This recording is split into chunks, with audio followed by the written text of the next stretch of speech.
Hey everyone, this is the Big Purple Couch. I'm Shelby Gobbo, and today we're here with Evanna Lynch, or some of you may know her as Luna Lovegood from the Harry Potter series. Thanks for being here today. How are you today? I'm good, thank you. How are you?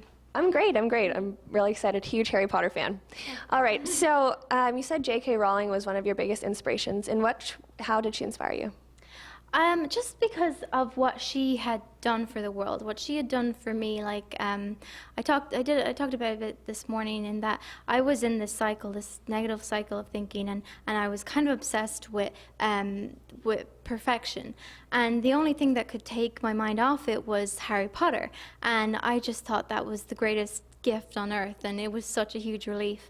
And then it was, like seeing JK Rowling I started writing to her, and she started writing back, and getting to know her and just see what she was doing for the world, that she was all about giving. She'd written this huge book series that had changed people's lives, but she was still doing things. Like was founding charities, and she was like donating money to MS research and poverty and one-parent families, like help all the time, just giving and giving and giving.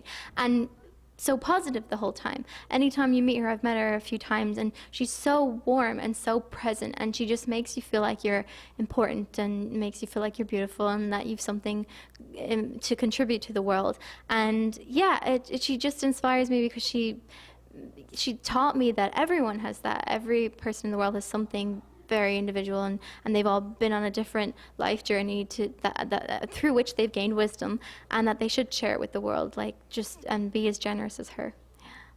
And I know you said you relate really closely with Luna Lovegood. In which ways are you the same as her? Which ways are you different? And how did she shape you to become who you are today?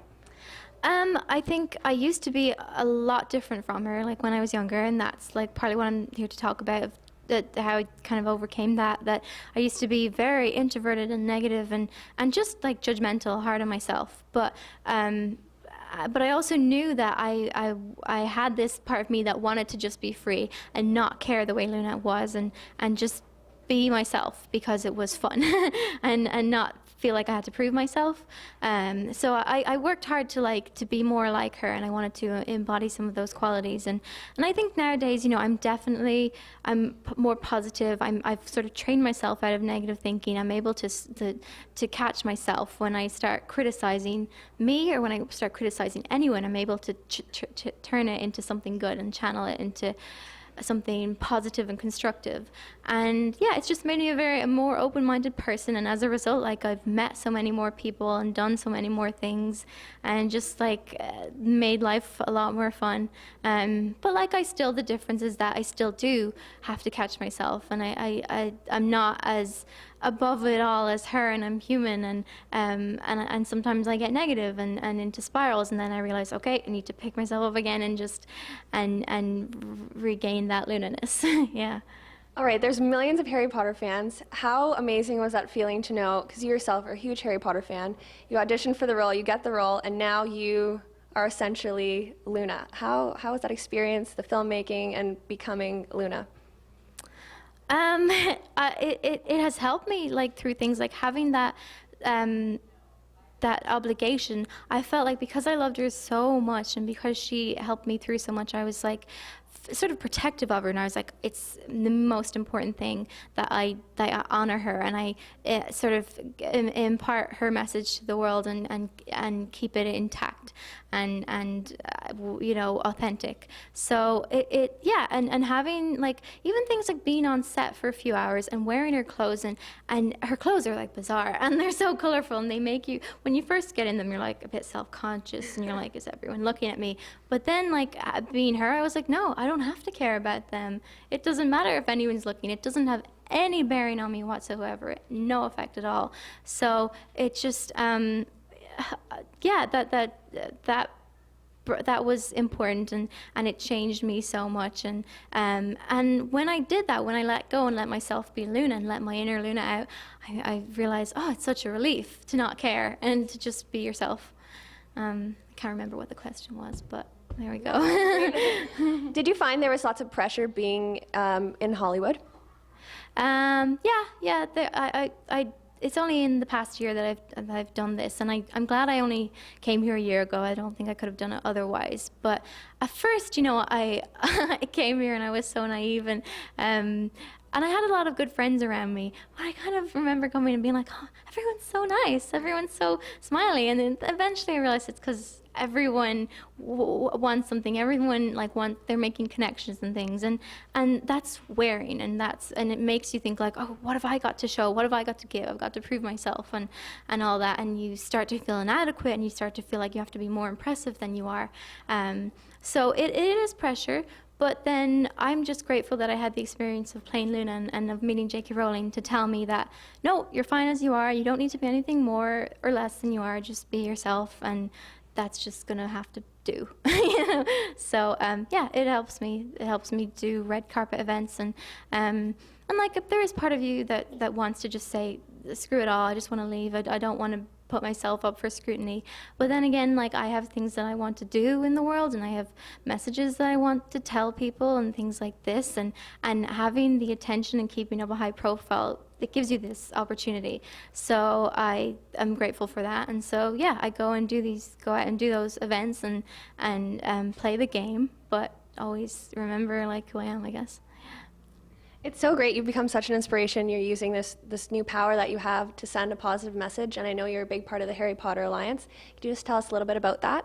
Yeah, Harry Potter Alliance is it's the best. It's a non-profit organization, and it was founded by this man named Andrew Slack, who he read the books and he loved them, but he also saw that there was something deeper than just the fantasy, the fiction story. And he's a very deep thinker. He thinks about everything on a philosophical level, whatever that word is. And he realized, also that he saw all these kids like online and at conventions who were so passionate about the books, and they had all this enthusiasm that they just wanted to spend on Harry Potter, that they wanted their lives to be about Harry Potter and celebrating it. And he sort of realized that is a very powerful energy, and it's a powerful force. And he's like, if we can use that, put that energy, and apply it to these real-world injustices, then there's like no limit to what it can do. And he was right. And we did a campaign just a few weeks ago. It was called Equality for the Win, and it was about they wanted to raise money for campaigns on immigration, education, and LGBTQ rights. So, and they did. They got all these members of the community on board to donate things, and had people calling in and like bidding on things. And they raised. They wanted to raise 50,000, and they raised like 95,000. It was insane, and it was like, there's all this money that came from nothing, that came from Harry Potter fans for these issues that we want to fight in the world, and it's just insane when you think of that. So yeah, it's my favorite organization. And one more question: what is your favorite spell? Favorite spell would be Expecto Patronum, because it's got just such a beautiful thought behind it that that the light always trumps the darkness and overcomes it. And I think it's also like a spell that you can, even if you don't have a wand and you don't have like a Patronus fly out and all this around you, we have that like on a more on another level, that whenever there is darkness, if you think of light, and if you let that become more important, then you can overcome anything. And I always like, there's that moment in the books when he's struggling with the Dementor, and then Ron and Hermione's faces, his friends, they come clear into his mind, and he's able to think of the light. And I just think that's beautiful, that no matter what problems, no matter how hard it gets, like if you think of your friends and you think of your family and people who love you, and just let like love rule, then you can do anything. Yeah, I like that spell. Thank you so much. You're so inspiring. Thank you for being here today. I feel like I have grown up with you through the books, and now I feel like I know you. This is amazing. Thank you so much for being here. This is the Big Purple Couch. I'm Shelby Gobbo. We'll see you next time.